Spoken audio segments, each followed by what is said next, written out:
কোনো সমস্যা না, কিন্তু আপনার ভেতরে যদি কোনো ট্যালেন্ট থাকে, আপনি যদি নিজের ট্যালেন্ট বিশ্বের সামনে নিয়ে আসতে চান, আপনি যদি আপনার পরিবারের হাল ধরতে চান, আমি সবসময় আপনার পাশে আছি। জাস্ট আপনারা টেক্সট পাঠাবেন, সেখানে আপনি কি করতে চান এবং আপনার কি কি ড্রব্যাক আছে সেগুলো জানাবেন। আমি আমার দিক থেকে যথাসাধ্য চেষ্টা করব।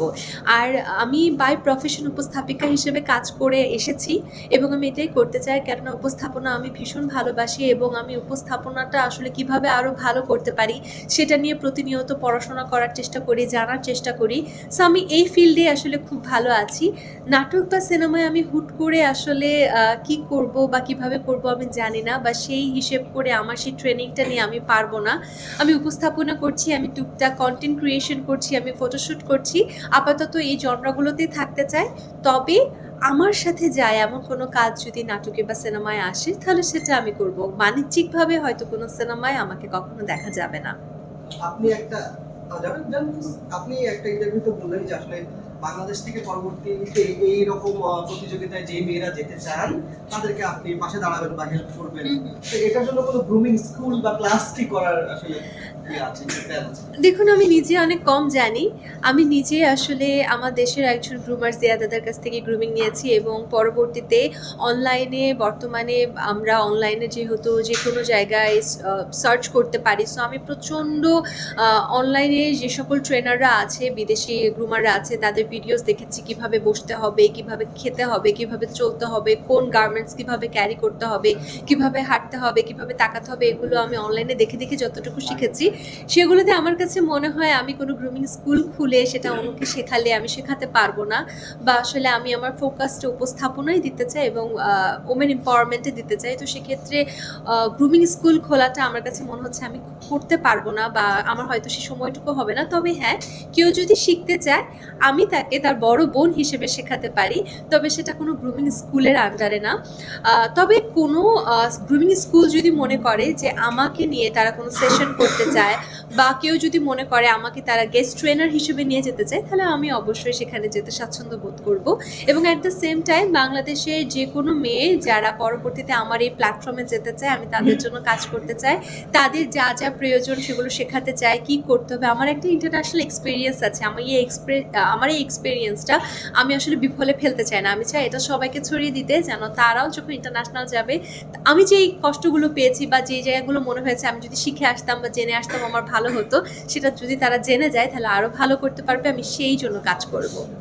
আপু যে কথাটি বলতে চাইছিলাম যে আপনি উপস্থাপক ছিলেন বা এখনো আছেন, সেখান থেকে আপনার মিস ইন্ডিপেন্ডেন্ট ইন্টারন্যাশনাল বা মিস ইন্ডিপেন্ডেন্ট ইন্টারন্যাশনাল 2026 বিজয়ী হয়েছে, এই যে যাত্রাটা আসলে যাওয়ার চিন্তাটা কি করে এসেছে যে আমি উপস্থাপনা থেকে এখানে যেতে পারি বা এখান থেকে আমি উইনার হতে পারি, এরকম ধারণাটা?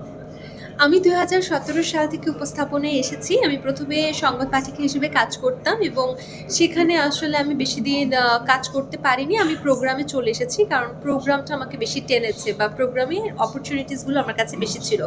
কিন্তু অ্যাট দ্য সেম টাইম আমি তখন পড়াশোনা করতাম, ইউনিভার্সিটিতে পড়তাম এবং আমার খুব ইচ্ছে ছিল যে আমি বিভিন্ন জায়গায় পার্টিসিপেট করব। কম্পিটিশন হতে পারে, প্রোগ্রাম হতে পারে, সেমিনার হতে পারে।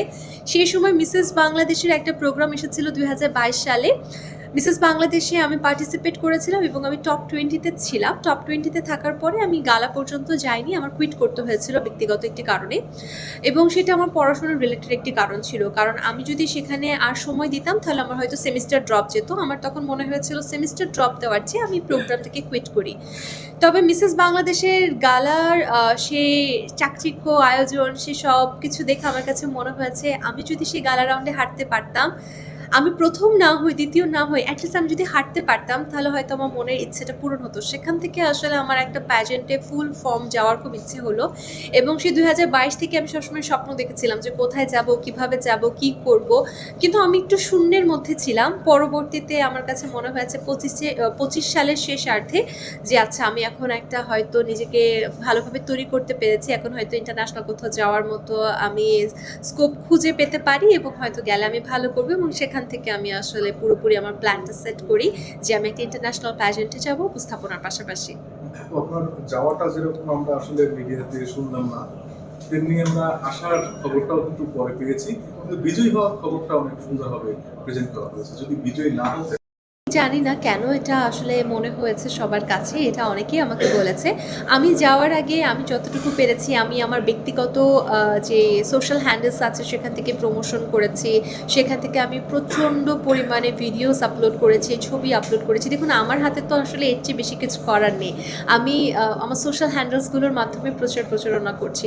হয়তো কোনোভাবে সেটা কাউন্ট হয়নি, হয়তো কেউ নজরে নেয়নি, বা হয়তো অনেকে মনে করেছে আচ্ছা একটা মেয়ে যাচ্ছে সে কী বা করবে। বিকজ আমি জানি বিউটি প্যাজেন্টে যে তথাকথিত মাপকাঠিগুলো আছে সেগুলো অনেকগুলো আমি ফিল আপ করতে পারি না। হয়তো অনেকেই বলে যে আচ্ছা তার মধ্যে এই কমতিগুলো আছে, সে কেন বিউটি প্যাজেন্টে যাচ্ছে। দেখুন এটা আমার ইচ্ছা, তবে কমতির চেয়েও বড় বিষয় হচ্ছে যে আপনার যেই অ্যাবিলিটিসগুলো আছে সেগুলোকে আপনি কতটা সুন্দরভাবে খাটাতে পারছেন। আমার কিছু কমতি ছিল, বাট আমার কিছু অ্যাবিলিটিস ছিল, সেই অ্যাবিলিটিসগুলোতে আমি বেশি ফোকাস দিয়ে কিন্তু আমি কমতিগুলোকে ঢেকে নিয়েছি।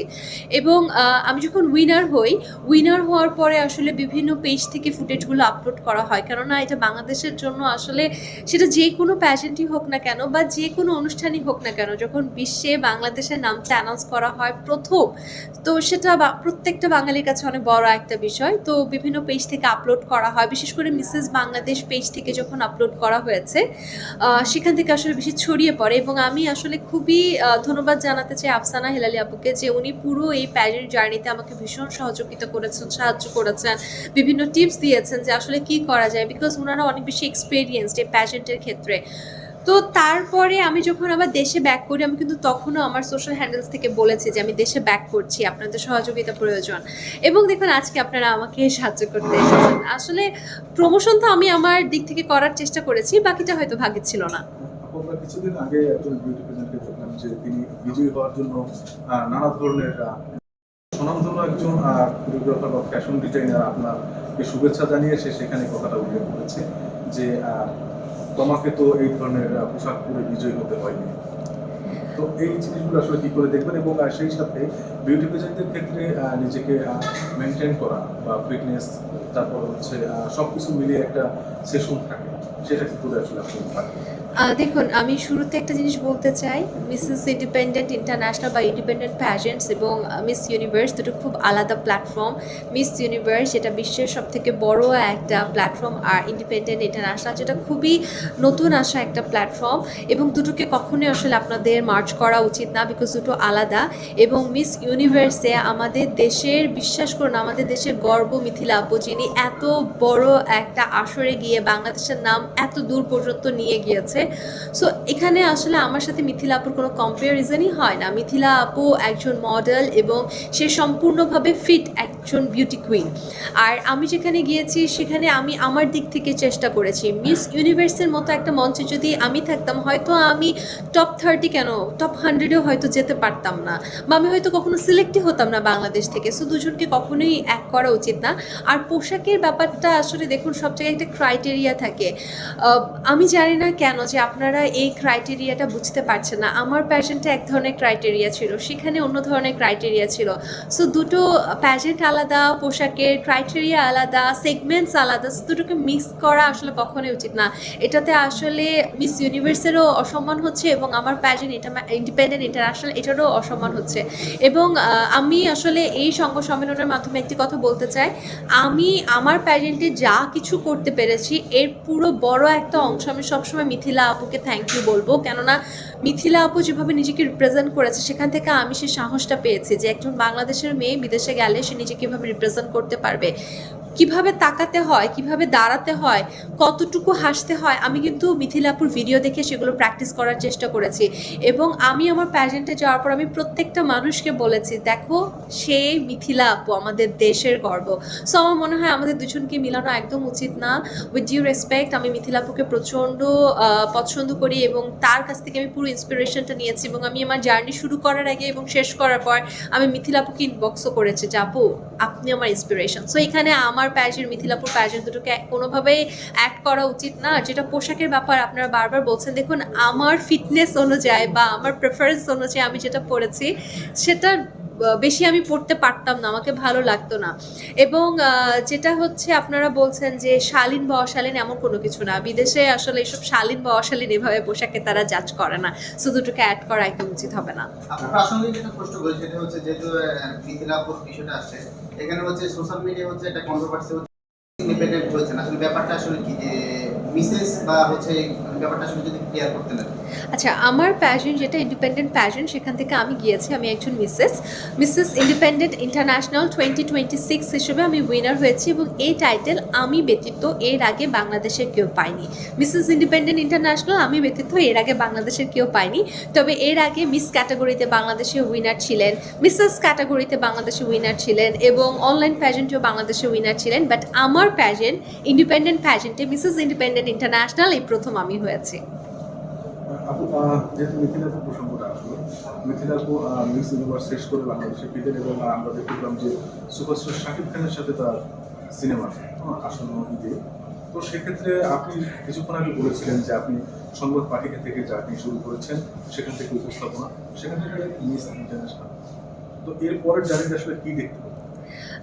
আমি ইতিমধ্যে বলেছি যে আমি পরবর্তীতে ওমেন এম্পাওয়ারমেন্ট নিয়ে কাজ করতে চাই, আমি উপস্থাপনা করছি সেটা করতে চাই, আমি কন্টেন্ট ক্রিয়েশন করছি, আমি টুকটাক ফটোশ্যুটের কাজ করি, আমি সেগুলো করতে চাই।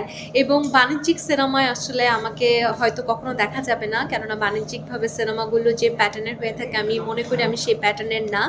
এবং দেখুন, মানুষের জীবন অনেক বড়, আমরা কখনো আমাদের জীবনের ক্রাইটেরিয়াগুলো সেট করতে পারি না, কেননা জীবন পরিবর্তনশীল। সো আমি জানি না যে আজ থেকে 1 বছর পর আমি আসলে উপস্থাপনা করার সুযোগ পাবো কিনা বা আমি এত মিডিয়াতেই থাকবো কিনা। সো আমি তো এখনই বলতে পারি না, বাট আমার ইচ্ছা আমি ওমেন এম্পাওয়ারমেন্ট নিয়ে কাজ করতে চাই, আমার এই প্যাজেন্টে আমি অন্যান্য মেয়েদেরকে পাঠাতে চাই এবং উপস্থাপনাটা ঠিকঠাকভাবে করে যেতে চাই। সিনেমাতে অনাগ্রহ আসলে কারণ না, সিনেমাতে অনাগ্রহ ব্যাপারটা এরকম না, আমি সিনেমা দেখতে ভালোবাসি। এখন সিনেমা যদি সবাই করতেই থাকে তাহলে দেখবে কে বলুন। আর আমি আসলে বাণিজ্যিক সিনেমার জন্য কখনোই পারফেক্ট না আমার কাছে মনে হয়। তো সেক্ষেত্রে আমি বারবারই একটা কথা বলেছি, অফ ট্র্যাকের কোনো সিনেমা যদি হয় যে এই সিনেমাটাতে আসলে সিচুয়েশন বেসড, কোনো নায়ক থাকছে না, নায়িকাই গল্প টানছে, তাহলে হয়তো যদি ডিরেক্টর মনে করেন আমি কাজটা করতে পারবো, হয়তো আমি চেষ্টা করব কাজটা করার। কিন্তু বাণিজ্যিক সিনেমাতে আসলে আমি হয়তো পারবো না। এবং আমার কাছে মনে হয় যে এটা একটা বিউটি না, যে সবাই সবার তো একটা নিজস্ব ইচ্ছা আছে, নিজস্ব একটা গণ্ডি আছে, আমার গণ্ডিটা এটাই থাকুক। আপু আমাদের দেশে আসলে অনেকেই কিন্তু এই প্রেজেন্ট যে প্রোগ্রামগুলো এগুলোতে দেশের বাইরে অংশগ্রহণ করতে চায়, তাদের ক্ষেত্রে আসলে কি বলা আছে? যারা বিভিন্ন প্যাজেন্টে দেশের বাইরে অংশগ্রহণ করতে চান তাদের জন্য বলবো যে নিজেকে তৈরি করুন, নিজের ডেভেলপমেন্টে নিয়ে আসুন। যারা ইতিমধ্যে দেশের বাইরে গিয়েছে প্যাজেন্ট করতে তাদেরকে রিচ করার চেষ্টা করুন, তাদের কাছে গিয়ে টিপস নিন যে আসলে কী ধরনের পোশাক নিয়ে যেতে হবে, সেখানে যে কী করতে হবে। কেননা আমি নিজেও অনেকজনের কাছে টিপস নিয়ে গিয়েছি, তারপরও মনে হচ্ছে যে আরও কিছু আমার প্রস্তুতির কমতি ছিল। সো এটা আসলে আপনি যত মানুষ যাবে দেশের বাইরে তারা নতুন নতুন এক্সপিরিয়েন্স গ্যাদার করতে পারবে। এবং দিন শেষে একটা কথাই বলবো যে প্রথমে নিজেকে জানুন, কেন আপনি বিউটি প্যাজেন্টে যেতে চান সেটা জানুন এবং তারপরে যান, দেখবেন আপনি ভালো করবেন। আপু আমাদের দেশে তো পর্যাপ্ত পরিমাণে প্রশিক্ষণের একটা অভাব থেকে যায়, সেক্ষেত্রে যখন বিদেশের মাটিতে আপনারা যান বা দিয়েছেন যখন, কতটুকু নিজের ভিতরে কোন কি উপলব্ধি করেছেন? প্রশিক্ষণের ক্ষেত্রে দেখুন আমাদের দেশে কিন্তু ভালো ভালো ট্রেনাররা আছে, যেমন আমার ট্রেনার জিয়া দাদা আছেন, বুলবুল টুম্পা আপু আছেন, বা আজরা আপু আছেন, বা পনি ভাইয়া আছেন, এরকম অনেকেই কিন্তু আছেন। আমি যেহেতু ফ্যাশন ইন্ডাস্ট্রির মানুষ না, আমি সব ট্রেনারদের চিনি না, বাট আমি যাদের নাম বলেছি তারা বেশ জনপ্রিয় এবং আরও অনেকে আছেন। সো তাদের সবার কাছ থেকে কিছু না কিছু শেখার আছে। এবং যদি মনে হয় যে আসলে দেশে সবার কাছ থেকে ট্রেনিং নেওয়ার পরও সে আরও অ্যাডভান্স কিছু শিখতে চায়, তাহলে তার ওই সে অনলাইন একটা ভরসা, ইনস্টাগ্রামে অনেক ট্রেনাররা তাদের ভিডিও আপলোড করা সেগুলো দেখতে হবে, ইউটিউবে অনেক ট্রেনারদের ভিডিও আছে সেটা দেখতে হবে, ইভেন টিকটকে অনেক ট্রেনাররা ভিডিও আপলোড করে সেটা দেখতে হবে। আমি মনে হয় প্রত্যেকটা সোশ্যাল মিডিয়াতে বিভিন্ন ট্রেনারদের খুঁজে খুঁজে দেখেছি যে তারা কে কী ধরনের হাঁটা শেখাচ্ছে, কে কী ধরনের স্টাইল শেখাচ্ছে। সো শিখতে হবে, আসলে নিজেকেই আসলে নিজেরটা শিখে নিতে হবে। অফিসে আসলে সেই যে শিডিউলগুলো আছে বা কাজগুলো আছে সেগুলো এখন সামলাতে হচ্ছে। ডে 1 থেকে সে আমার সাথে ছিল, আমার কি লাগবে না লাগবে আমাদেরকে রুম থেকে বের হতে দিত না, আমাদের একটা রুমে আসলে আমাদের বলেছিল যে হোটেল রুম থেকে বের হওয়া যাবে না। সো অনেক ছোটো ছোটো জিনিস লাগতো যেগুলো সে যেয়ে নিয়ে আসতো এবং খাওয়ার ভীষণ কষ্ট ছিল সেখানে। সে অনেক সময় দেখা যাচ্ছে হোটেল থেকে বের হয়ে আশপাশে কিছু পেলে খুঁজে খুঁজে নিয়ে আসতো খাওয়ার জন্য। সো আমাকে অনেক সাপোর্ট করেছে। আমার মনে হয় আমার হাজব্যান্ড আমাকে কী ধরনের সাপোর্ট দিয়েছে, mental support, financial support and সেই পুরো প্যাজেন্ট জার্নিতে আমার প্রয়োজনীয় জিনিসগুলো নিয়ে আসা যে বিষয়গুলো, ওগুলো আমার মনে হয় আমি কখনো ভাষায় প্রকাশ করতে পারবো না। অনেক সাপোর্টিভ। আপনি যেহেতু তখন অবশ্যই আপনার খাওয়া দাওয়া থেকে দৈনন্দিন জীবনে একটা পরিবর্তন এসেছে। তখন আসলে এই জিনিসগুলো কি করে ইউজ করতে, কারণ এর আগে আপনি এক ধরনের অভ্যস্ত ছিলেন খাবার দাবার বা চলাফেরা করতে, একটু পরে আবার অন্য ধরনের হলেন। এটা কি করে ম্যানেজ করলেন? দেখুন আমি যখন আমার হাজব্যান্ড জানে, আমরা সেপ্টেম্বর থেকে জানি যে আমরা একটা প্যাজেন্টে যাচ্ছি সামনের বছর এপ্রিলে, এবং এপ্রিল আমার জন্ম মাসও, এবং এপ্রিল আমার জন্য অনেক বড় একটা বিষয়। এপ্রিল মাসে আমার জন্মদিন এবং সেই মাসে আমি একজন বিউটি কুইন হয়েছি। যেদিন ও জানে যে আমি এরকম একটা প্যাজেন্টে যাব, সেদিন থেকে আমি ওকে কিছু রুলস দিয়েছিলাম যে আজকে যেদিন ও জানে যে আমি একটা প্যাজেন্টে যাব, সেদিন থেকে আসলে আমি তাকে কিছু রুলস দিয়েছিলাম। দেখো, আজকে থেকে আমি এই খাবারগুলো খাবো না, এটা করব না, প্রতিদিন জিমে যাব। সো সে অনেক সময় অফিস থেকে এসে আমাকে জোর করে জিমে নিয়ে যেত, যে আমি একটু টায়ার্ড হয়ে যেতাম না, চলো জিমে। সকালবেলা আমি ওকে বলে দিয়েছিলাম প্রতিদিন একটা করে ডিম সিদ্ধ খাবো। সকালবেলা সে আমার জন্য ডিম সিদ্ধ রেডি করে তারপর অফিসে যেত। প্লাস আমি বেশ কিছু ফ্রুটসের মধ্যেই থাকতাম, বিকজ আমার দেখা যাচ্ছে স্কিনটাকে ঠিক করার জন্য আমি একটু ভিটামিন সি খেতে পছন্দ করতাম, বা এটা ওটা করতে পছন্দ করতাম। সে সব কিছু ম্যানেজ করে দিত। সো আসলে ওর সাপোর্টটা অনেক বেশি, অনেক বেশি। ভাইয়ের হাতে রান্না কেমন? ও আসলে আমাকে কি রান্না করে খাওয়িয়েছে এখন পর্যন্ত? খিচুড়ি রান্না করে খাওয়িয়েছে, ওটা মজা। ডিম পোচ ভালো রাখতে পারে। আর কি রান্না করেছে আমার মনে নেই, সেগুলো মজা। একটা কোশ্চেন যদি আপনি অ্যান্সার দিতে চান দিবেন, তাহলে আপনি স্কিপ করে যাবেন। অনেকেরই একটা আগ্রহ থাকে কি কি পায় বা কি পেতে পারে। আচ্ছা, এক একটা প্যাজেন্টের এক একটা উপহার আছে। যেমন যখন মিস ইউনিভার্স হচ্ছিল, তখন আপনারা কিন্তু সবাই লিখেছিলেন বা ভিডিও বানিয়েছিলেন যে আসলে কত বিলাসবহুল জীবনযাপন হতে পারে, বিকজ সেটা মিস ইউনিভার্স। আমার প্যাজেন্টের ক্ষেত্রে আসলে আমরা খুব বেশি জিনিস পাচ্ছি না, আবার খুব কমও পাচ্ছি না। অ্যাজ আ উইনার হিসেবে আমি একটা প্রাইজ মানি পেয়েছি, যেটা আমার ব্যাংকে ট্রান্সফার হয়ে যাবে, এবং অ্যাট দ্য সেম টাইম আমি বেশ কিছু শোজ পেয়েছি ভিয়েতনামে, ফিলিপিন্সে, থাইল্যান্ডে, এবং অ্যাট দ্য সেম টাইম কিছু প্রতিষ্ঠান আছে যারা প্যাজেন্ট্রি হিল তৈরি করে, ড্রেস তৈরি করে, তাদের সাথে আমি কোলাবোরেশনে কাজ করার সুযোগ পাচ্ছি আগামী 1 বছরের জন্য। এই জার্নিতে কি কি প্রতিবন্ধকতার সম্মুখীন হয়েছেন এবং সেগুলি কিভাবে উতরে গেছেন? বিউটি কন্টেস্ট অনেক কস্টলি একটা জিনিস। আমার অনেক পোশাক নিয়ে আসলে দেখা গিয়েছে, অনেকে কমেন্ট করেছে যে পোশাকটা সুন্দর হয়নি। দেখুন, আমি পুরোটা নিজে স্পন্সর করে গিয়েছি, আমার অনেক খরচ বিয়ার করতে হয়েছে, এবং আমি ভেবেছিলাম যে আমার গালা ড্রেস আমি থাইল্যান্ড থেকে কিনবো, কিন্তু থাইল্যান্ডে একটা গালা ড্রেসের দামই আসলে 20,000 বাত, 40,000 বাত এরকম আসছে, যেগুলো আসলে 1 লক্ষ 1.5 লক্ষ টাকা বা প্রায় 1 লক্ষ টাকার মতো। আমি অ্যাফোর্ড করতে পারিনি। সব থেকে বড় যে প্রতিবন্ধকতাটা আমার কাছে মনে হচ্ছে সেটা হচ্ছে ফাইন্যান্স।